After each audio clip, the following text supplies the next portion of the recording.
This week we changed the calendar. But it's not just to another month, it's to a new year. New Year's is often a time of reflection as well as resolution, looking back at the past 12 months and looking ahead to an unknown future. This past year, we have focused our Sunday morning sermons around the theme of sharpening our spiritual skills. And pretty much each month, sometimes it hasn't quite fit into the month, but just about every month we've looked at various sets of skills, such as self-control, empathy, forgiveness, understanding Scripture, prayer, meeting needs, developing a thick skin, evangelism, discipleship, gratitude. This month we looked at the skills of Christmas, which I'm sure was a strange concept to many. And on this final Sunday of 2025, I want to bring this whole series together with one final emphasis. To do that, I'd like to turn to the scripture that was read earlier, John chapter 13. John chapter 13, it is a very well-known passage. I'd like to begin with verses 1 through 5. It was just before the Passover feast. Understand that in Jewish culture, a new day began not at midnight, but at sundown. So everything that happened after sundown on this particular day actually happened on Friday. And Friday was the Passover. So here, just the hour or so before sundown, Jesus and his disciples have gathered in the upper room. They are going to celebrate the Passover feast. And as was typical of the Galileans in those days, they would eat the Passover feast right after sundown. It's kind of like that community in New Hampshire that votes right after midnight on election day so they can be the first ballots cast. They would celebrate the Passover feast right at the beginning of the Passover day. So what we would call Thursday night was literally Friday morning.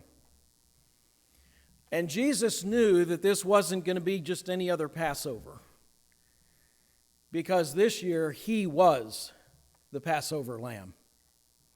He knew that in the hours to come he would be arrested, falsely accused, wrongly convicted, brutally tortured, and put to death on a cross. He was aware that that was about to happen. It said that he knew the time had come for him to leave this world and go to the Father. He could see beyond all of the pain and the anguish and the humiliation to returning back to heaven. Having loved his own who were in the world, he now showed to them the full extent of his love. John is really building up for this event, isn't he? Wow, the drama. Jesus, he knows his time has come. This is literally the last supper of his earthly life. And now he's going to show them the full extent of his love. And the readers are saying, wow, John, what could that possibly be? How could Jesus show the full extent of his love? And then it says, the evening meal was being served, and the devil had already prompted Judas Iscariot, the son of Simon, to betray Jesus. Jesus knew that the Father had put all things under his power, and that he had come from God and was returning to God. Again, building up the drama. And then it says, so he got up from the meal, took off his outer clothing, and wrapped a towel around his waist.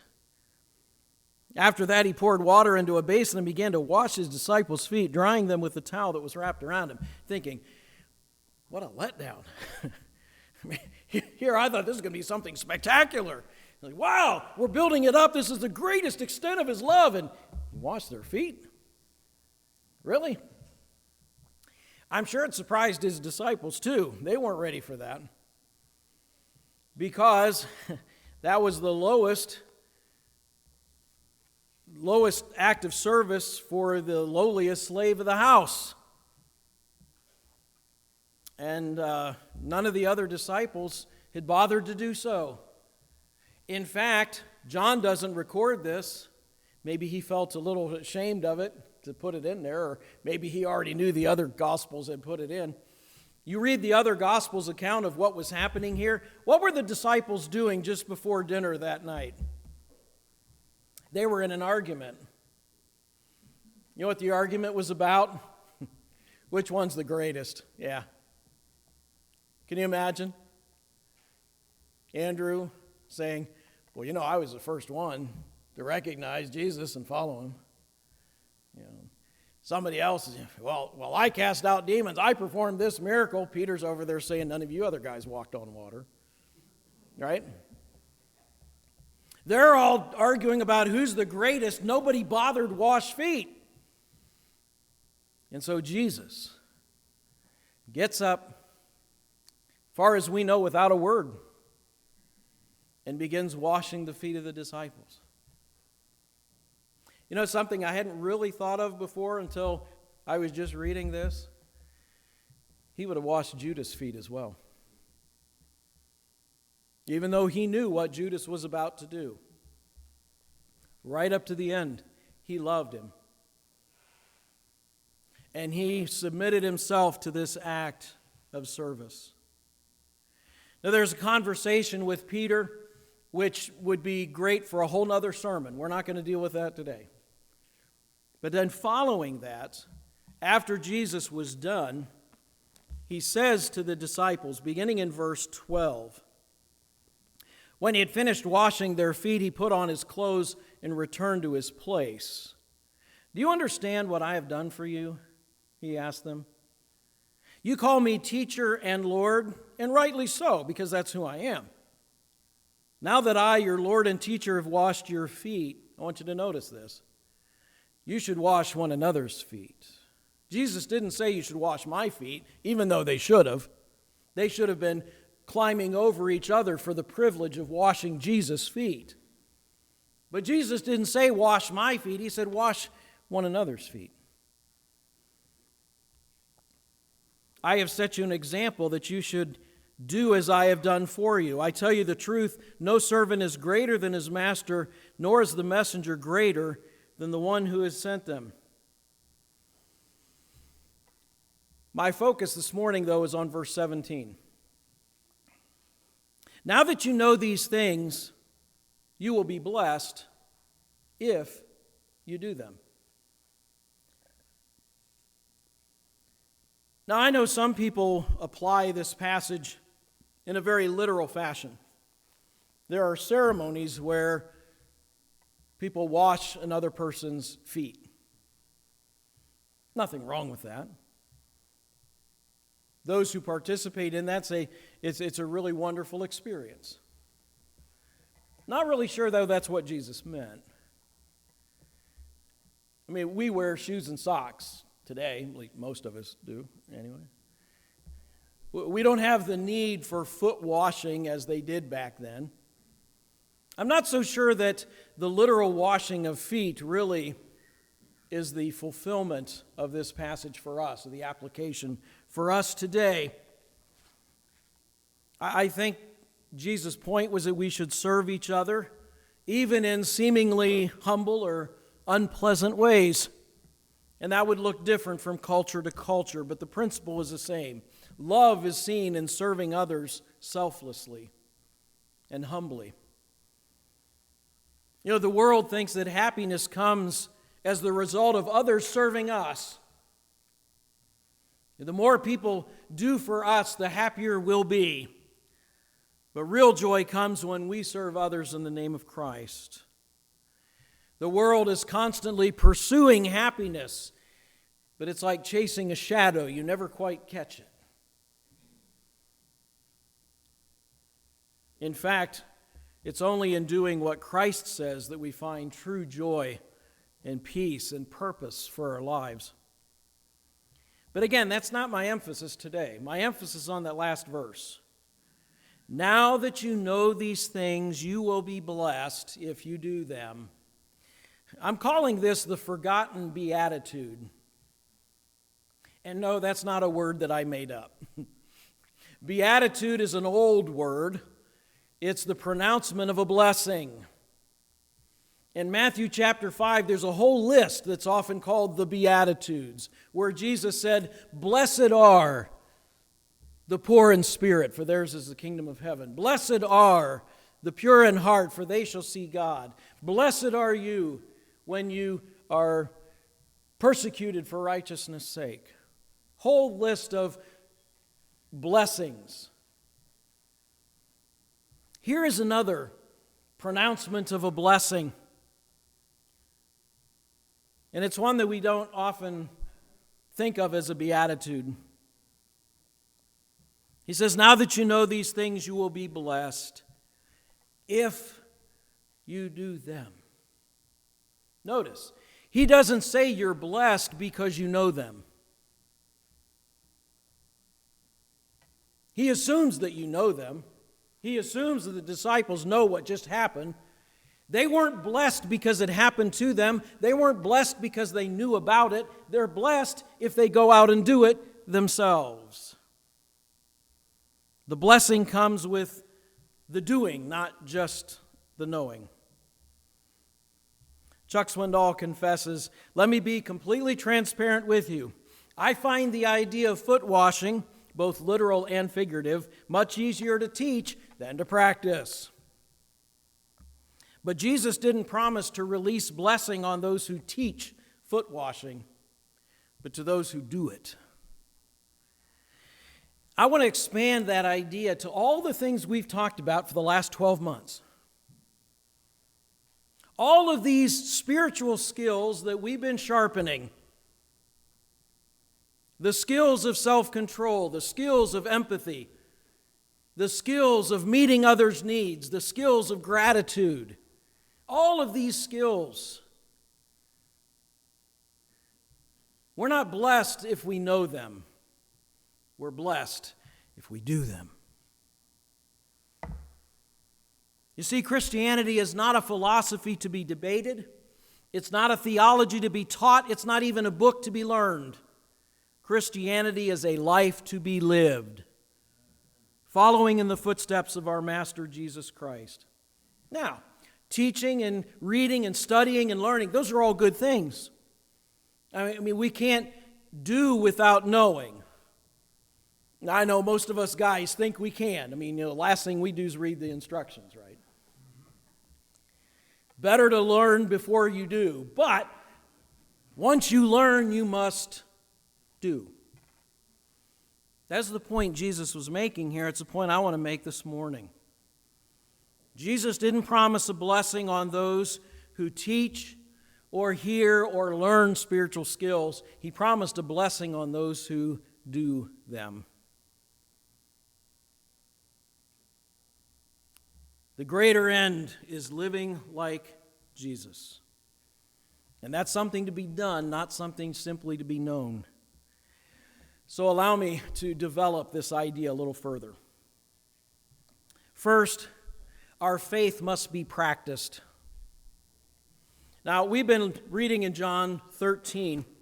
If you go back one chapter to chapter 12, toward the end of that chapter, verse 47 says, "As for the person who hears my words but does not keep them, I do not judge him, for I did not come to judge the world but to save it.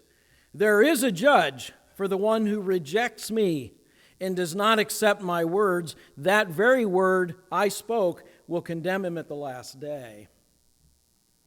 Might sound a little confusing at first. Jesus is saying, if you hear my words and don't do it, I won't judge you. He won't, but somebody will.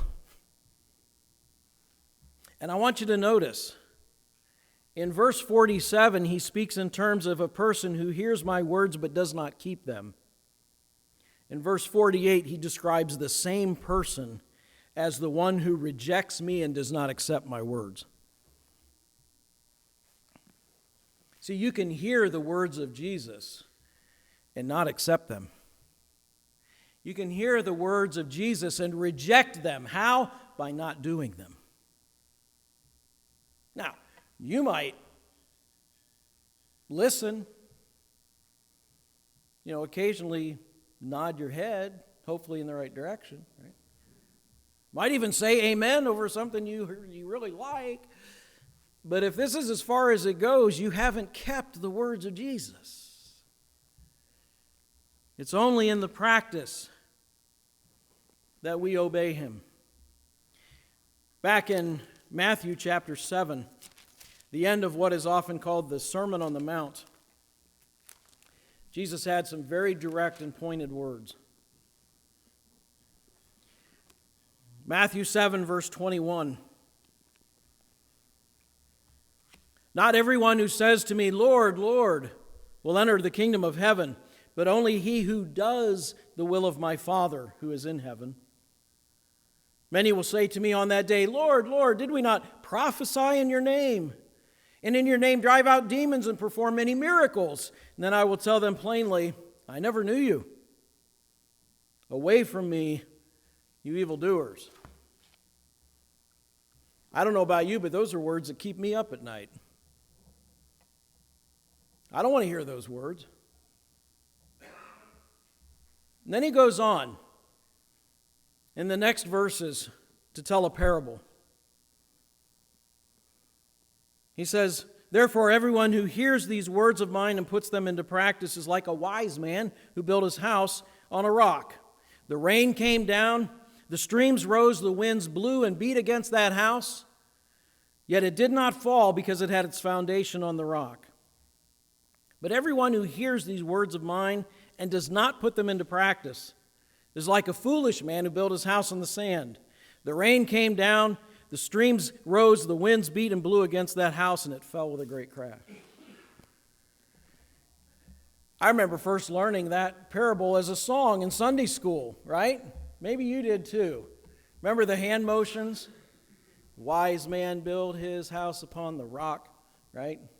The rains came down and the floods came up, but the house on the rock stood firm. The foolish man built his house on the sand. The rains came down and the floods came up, and the house on the sand fell flat. We love that because we love to make noise as kids, right? Sorry if I woke any of you up.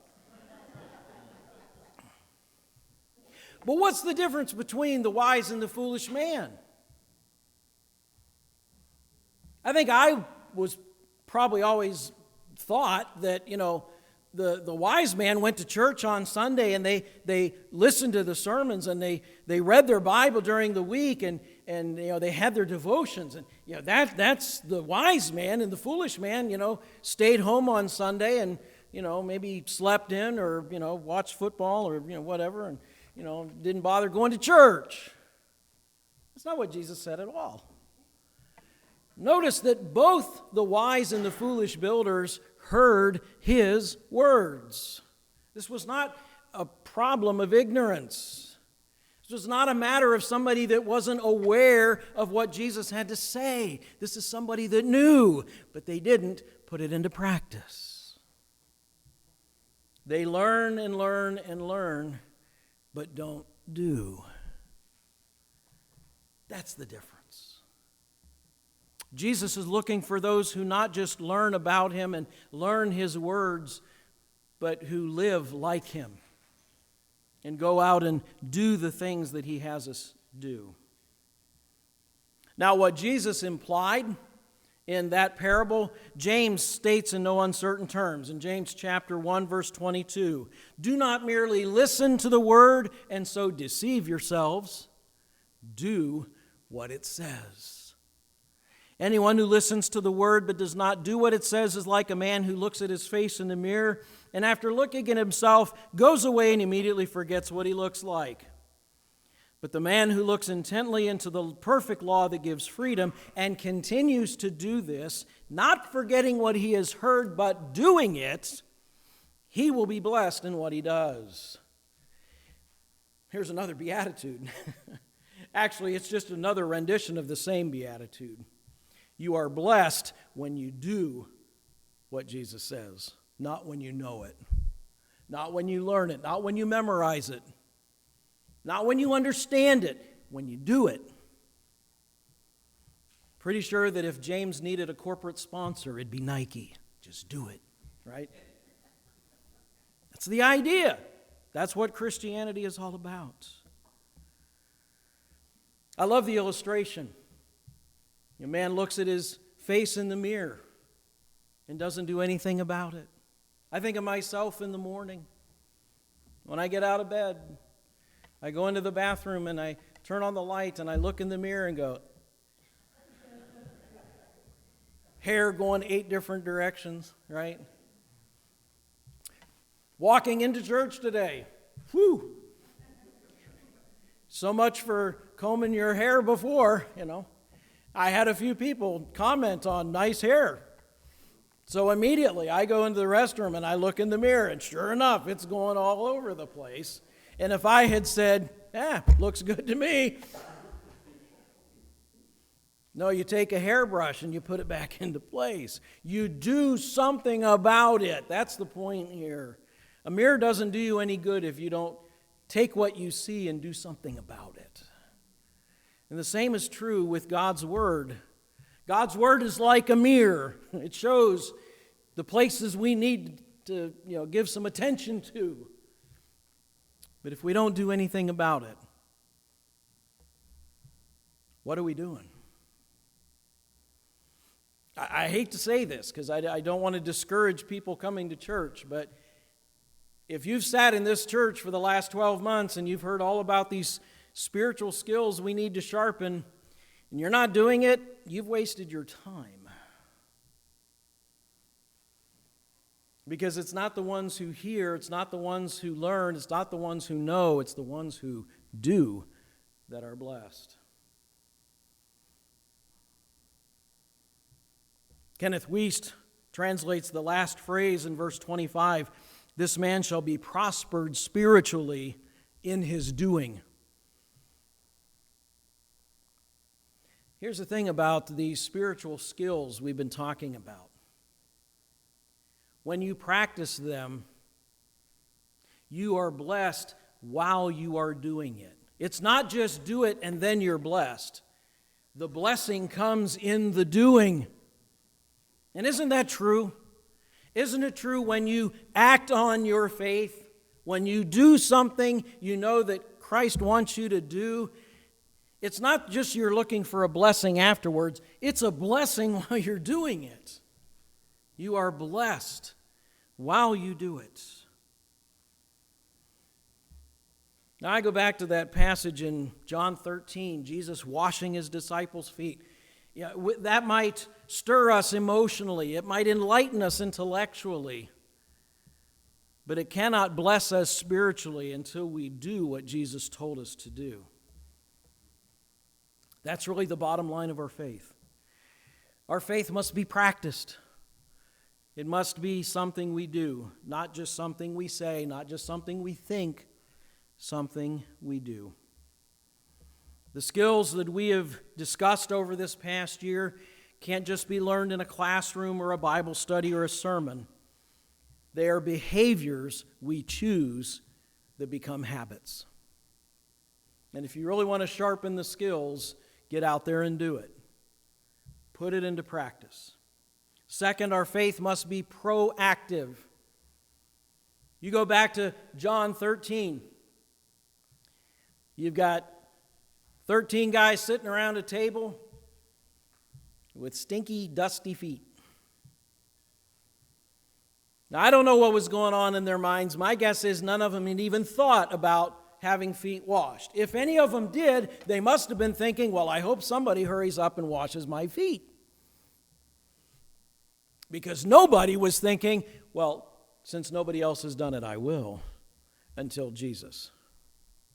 And I'm sure Jesus gave them all plenty of opportunity to do it themselves. When he realized none of them were going to do it, he got up and did it.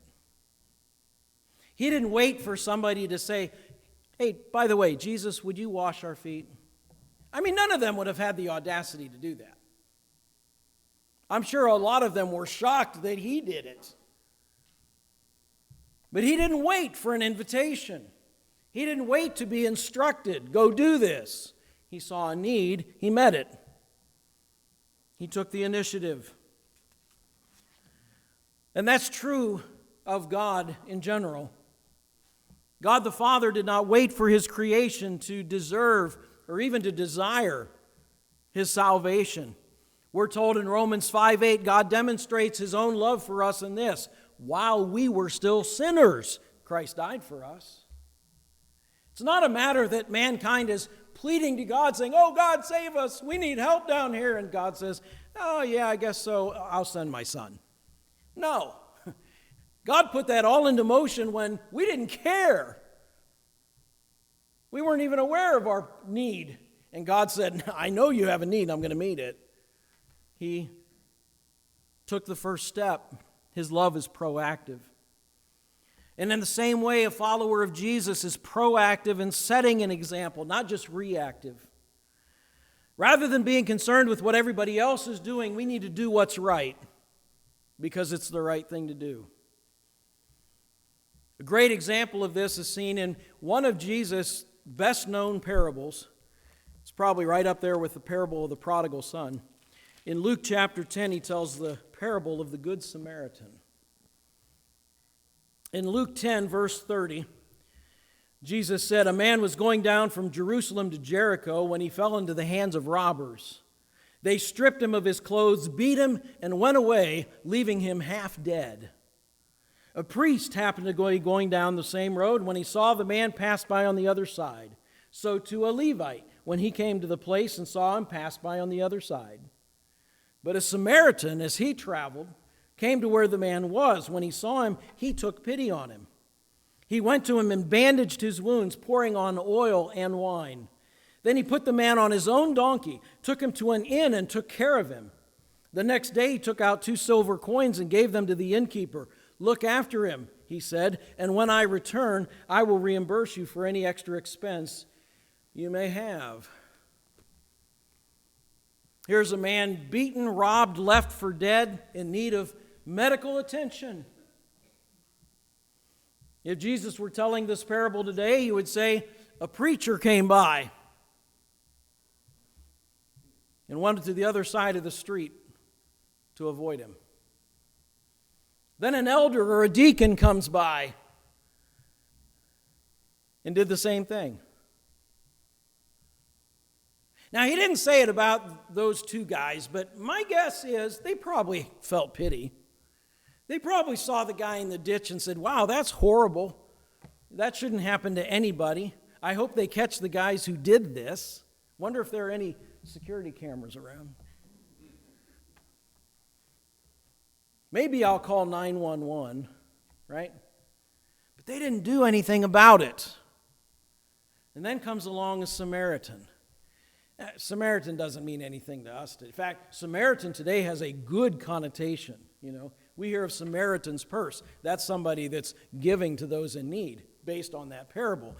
If Jesus were around today, and especially if he were telling this parable in Israel, he'd say a Palestinian came by. Or maybe he'd say a Muslim came by. A sworn enemy of the Jews. And not only did he take pity on the man, but he did something about it.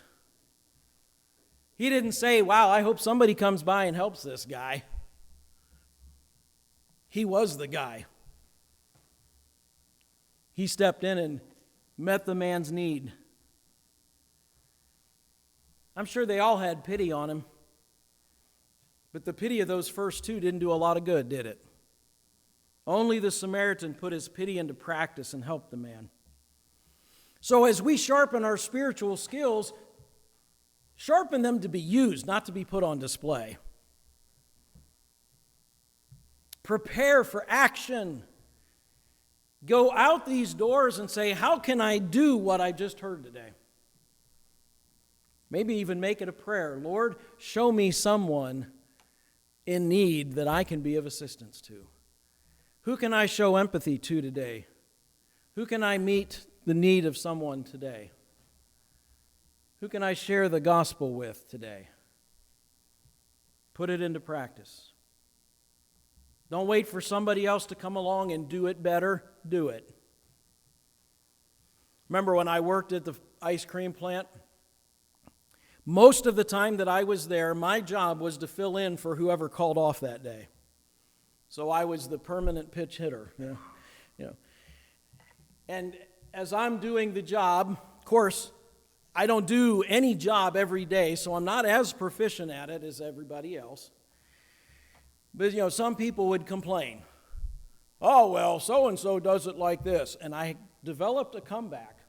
I got really good at it after a while, after thinking about it hours later.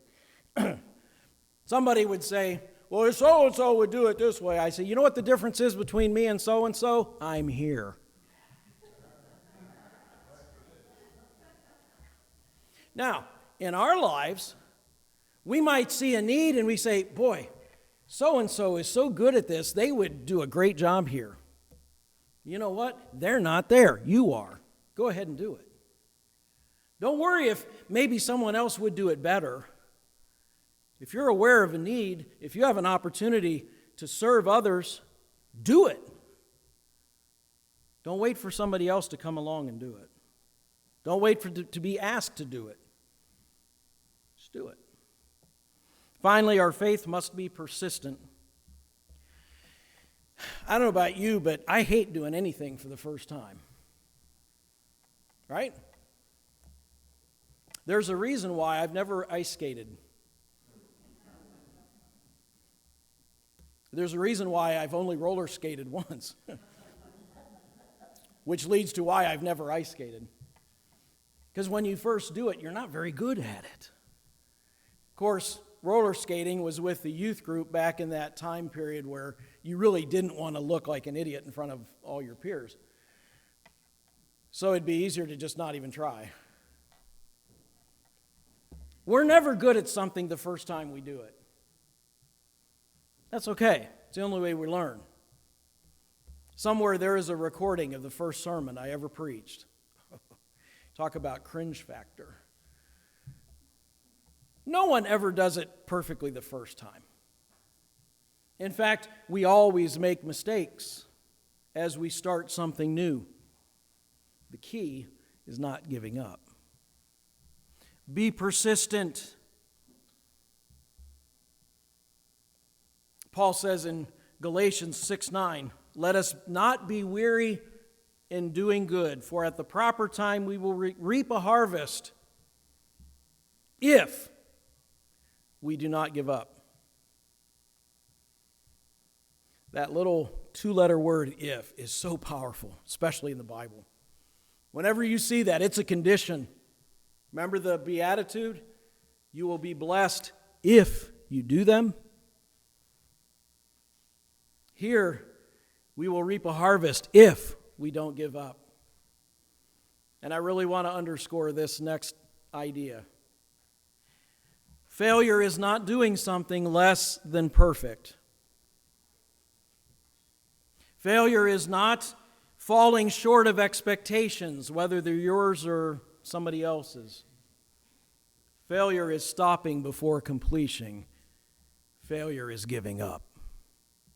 Failure is quitting before the task is done.